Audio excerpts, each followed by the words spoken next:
Bonjour à tous et bienvenue sur ma chaîne YouTube. On se retrouve aujourd'hui pour discuter d'un nouveau scandale qui a fait trembler les réseaux sociaux et provoqué stupeur et dégoût au sein de la sphère médiatique. Je vais bien évidemment parler du Dubaï Porta-Potty. Dans cette vidéo vont être abordés les thèmes de la zoophilie, la pédophilie et même la scatophilie. Donc si vous êtes mal à l'aise avec ces sujets, je vous inviterai à quitter la vidéo. Pour les autres, installez-vous bien confortablement et je vous souhaite un bon visionnage.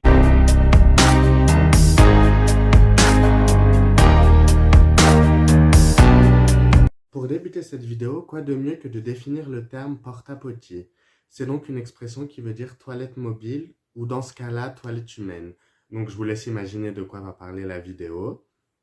En fait, ce qui s'est passé, c'est que le Dubaï porta-potty est entêté sur Twitter, donc en tendance, c'est-à-dire les plus tweetés, les plus recherchés. Et de là, curieux comme je suis, je n'ai pu m'empêcher d'aller regarder ce que pouvait être ce fameux Dubaï porta-potty. Et de là, je suis tombé sur une vidéo que je ne peux malheureusement pas vous partager puisqu'elle est extrêmement choquante, mais également répugnante, où l'on peut apercevoir une jeune femme, la tête en bas, en dessous d'un anus, en train de se faire déféquer dans la bouche. Vous vous demandez sûrement pourquoi moi, Lilian, qui tient une chaîne YouTube sur la télé-réalité, vous parle de ce scandale-ci.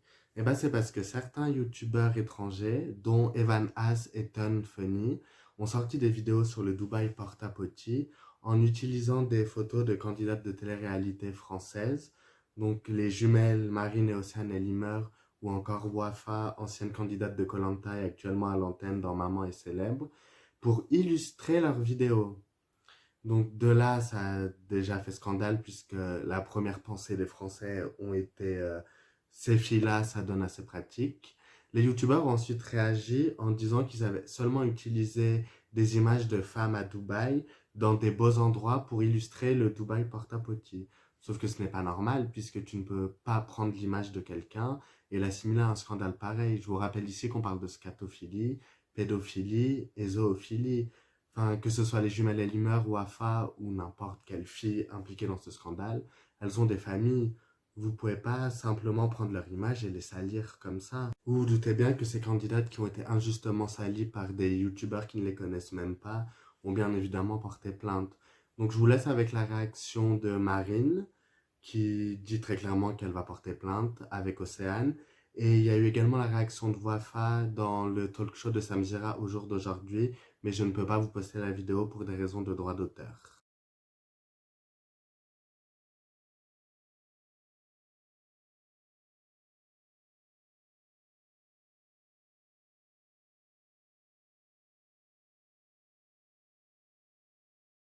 Il faut savoir que Dubaï est une ville réputée pour ses vices. Vous avez notamment Marie Saint-Fil qui a sorti des vidéos sur les dessous de Dubaï dans lesquelles elle aborde le sujet de l'escorting, donc le fait qu'il y ait des prostituées un peu partout, ainsi que des hôtels qui tournent exclusivement grâce aux prostituées et leurs clients. Elle y aborde également le sujet des inégalités. Donc en fait, il faut savoir qu'à Dubaï, il y a deux facettes.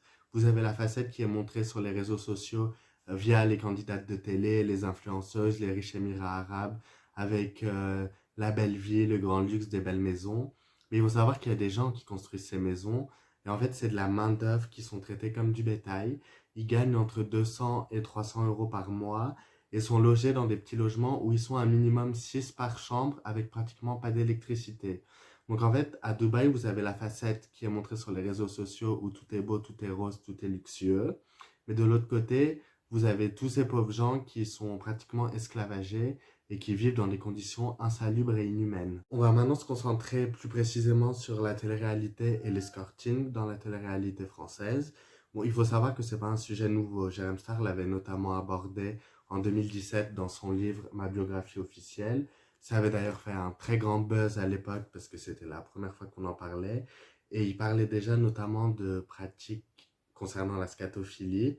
Il a notamment un chapitre dans son livre qui nomme les princesses de télé-réalité et où en fait il donne pas clairement leur nom, mais il les surnomme. Vous avez par exemple Cendrillon qui, elle, va dans un château avec plein d'autres candidates. En fait, c'était un vieux riche qui était obsédé par les candidates de télé et qui les a fait venir dans un château un peu en mode bachelor et dans lesquels en fait les filles devaient se battre et tout ça pour lui, pour gagner la vie de rêve avec de l'argent dans un château. mais c'était seulement pour de l'argent, quoi. C'était un vieux crouton avec des petites jeunes, donc c'était vraiment des filles prêtes à tout pour l'argent. Et il parle notamment de la princesse Crotte qui, elle, bah, se ferait déféquer au visage. Les noms qui étaient sortis à l'époque, c'était Manon et Mila. Après, moi, je ne fais pas de diffamation, je dis juste, j'étale juste des faits. Après, je ne sais pas si c'est vraiment elle ou quoi, mais je dis juste que c'est les noms qui étaient ressortis à l'époque. D'ailleurs, je vais vous mettre la réaction de Mila suite au Dubaï porte-à-potier, parce que forcément, c'est revenu vers elle, en fait.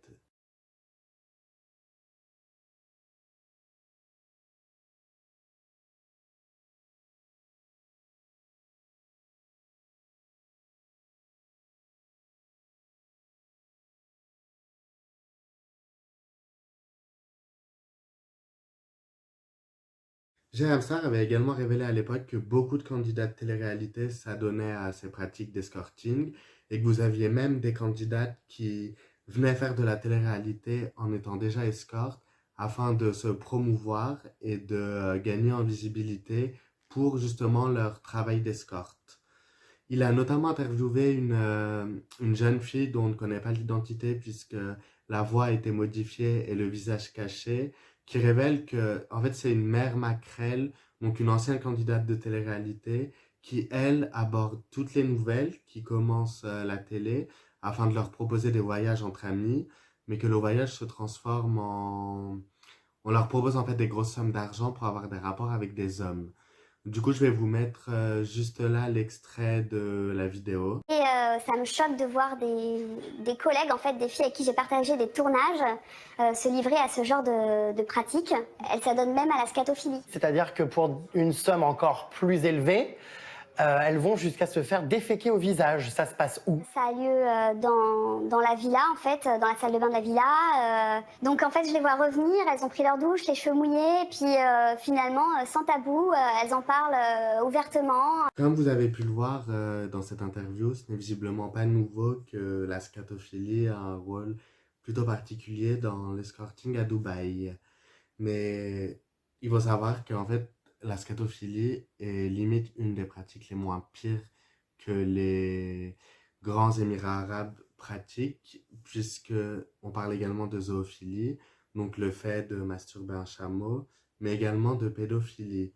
Donc en fait, ce qui se passerait, c'est que les Émirats arabes qui emploient des jeunes filles pour faire de l'escorting leur proposeraient également pour une somme encore plus grande de sucer ou de coucher avec leur neveu qui est souvent mineur, donc entre 12 et 15 ans, afin de faire de lui un homme. Donc vous vous doutez bien que ce n'est pas des pratiques très légales, et c'est pour ça que le secret est si bien gardé. Pour illustrer mes propos, je vais vous mettre plusieurs extraits d'une vidéo de Bruno le Sucré. Donc c'est un YouTuber qui avait déjà sorti une vidéo sur l'escorting à Dubaï en 2019. En fait, il est allé sur un site qui s'appelle Tag the Sponsor, où en fait, c'est des témoignages de filles qui sont allées à Dubaï et qui ont fait de l'escorting et qui retranscrit dans sa vidéo. Donc, je vais vous mettre tout ça et on en discute juste après. Les fétiches peuvent aller de la simple partouze à des trucs très hard, comme de la scatophilie ou de la zoophilie. Et si tu acceptes à peu près tout ce qu'ils te demandent, tu te rapproches rapidement du million, vu que les filles négocient à chaque nouveau délire. Est-ce que tu veux faire de mon neveu un homme? Bébé, je veux prendre soin de toi, on trouvera une autre fille pour lui là-bas. Tu peux prendre soin de moi, mais peut-être tu pourrais le suivre. Je paierai plus. Ok. Tu penses qu'il pourrait te caca dessus? J'ai envie de lui apprendre mes fétiches. Franchement, non, j'aime pas ça. Je paierai plus. Oui, je peux faire ça. Est-ce que tu es ok pour du sexe anal et... mon chameau? Oui, je suis ok pour l'anal. Et... est-ce que tu invites beaucoup de filles? Mon chameau est entraîné. Je connais déjà ce genre de choses. Oui, j'invite pas mal de filles depuis la Russie et la Suède. À Dubaï, c'est ok, j'ai déjà fait ce genre de choses. Ah oui? Qu'est-ce que t'as fait? Je suis déjà allé dans des fêtes à Dubaï comme la tienne. Ah ok. Est-ce que tu as déjà chié sur quelqu'un? C'est ce que tu aimes? Peut-être. Je suis ouvert d'esprit, donc je pense que je ne vais pas te décevoir. Pour 40 000 $ pour 2 jours. On m'a pissé dessus, on m'a fait caca dessus plusieurs fois, et je ne comprends pas pourquoi ils aiment ça. Après la troisième fois où l'on vous fait caca dessus, on s'y fait. J'ai même dû faire l'amour à un berger allemand devant eux. J'ai entré plein de choses dans mon cul, notamment un poisson. On m'a payé pour manger de la merde, j'ai été battu, j'ai mis un saumon dans le cul d'un mec de 65 ans. J'ai dû faire l'amour à un garçon de 14 ans pour qu'il devienne un homme. J'ai 24 ans, j'ai 1 million de dollars sur mon compte en banque, je peux prendre ma retraite et faire l'amour normal. Comme vous avez pu le constater dans cette vidéo, ça rejoint à peu près tout ce que je vous expliquais juste avant avec la scatophilie, la zoophilie, la pédophilie. Bon, on va pas rentrer dans les détails. Déjà, je pense que l'histoire du berger allemand ou du poisson, c'est déjà suffisant. Après, il faut savoir que ces filles-là étaient consentantes, mais vous avez également une autre partie de l'histoire où c'est notamment Gilles Verdès qui a révélé ça dans Touche pas à mon poste. En fait, les filles partent à Dubaï pour faire de l'escorting, donc elles pensent qu'elles vont simplement accompagner les riches Émirats arabes ou voir avoir des rapports sexuels avec. Mais en fait, ils leur donnent rendez-vous dans un hôtel. La jeune fille arrive et de là, vous avez les gardes du corps qui les droguent et qui prennent leurs papiers. Et après, en fait, ils leur font du chantage pour la scatophilie et tout ça. Qu'en fait, si elles refusent de faire ça, on leur rend pas leurs papiers. Donc, en fait, elles sont prisonnières à Dubaï. Donc, en fait, il faut bien différencier deux types d'escortes. Donc, vous avez celles qui sont vraiment prêtes à tout pour l'argent et qui acceptent tous ces vices immondes pour avoir plus d'argent. Parce que oui, en fait, comment ça se passe, c'est que vous arrivez et en fait, à chaque fois, on vous propose plus d'argent pour telle pratique. Par exemple, vous allez gagner tant pour vous faire déféquer dans la bouche, tant pour masturber un chameau, tant pour coucher avec un jeune. Donc en fait, souvent, elles partent pas forcément en connaissance de cause. Et t'en as qui acceptent volontiers et t'en as d'autres qui contraignent via du chantage, du vol du papier et de la drogue. Je vais juste vous mettre un petit screen des déclarations de Gilles Verdès concernant les tarifs pour la scatophilie et la zoophilie.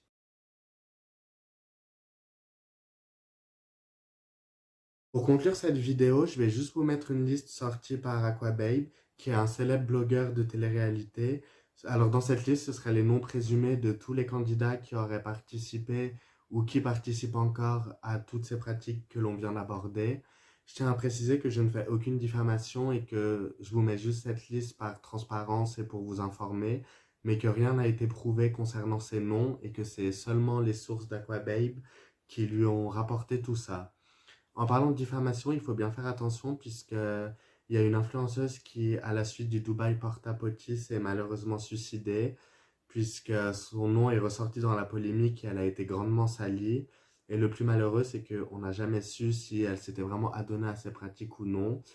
Et du coup, on a sorti son nom sans aucune preuve et elle a préféré mettre fin à ses jours. C'est déjà la fin de cette vidéo, j'espère qu'elle vous aura plu et qu'elle vous aura aidé à mieux comprendre ce qu'est le Dubaï porta-potty. N'hésitez pas à mettre un commentaire pour me dire ce que vous en avez pensé, à liker la vidéo et à vous abonner à la chaîne. On se retrouve très vite.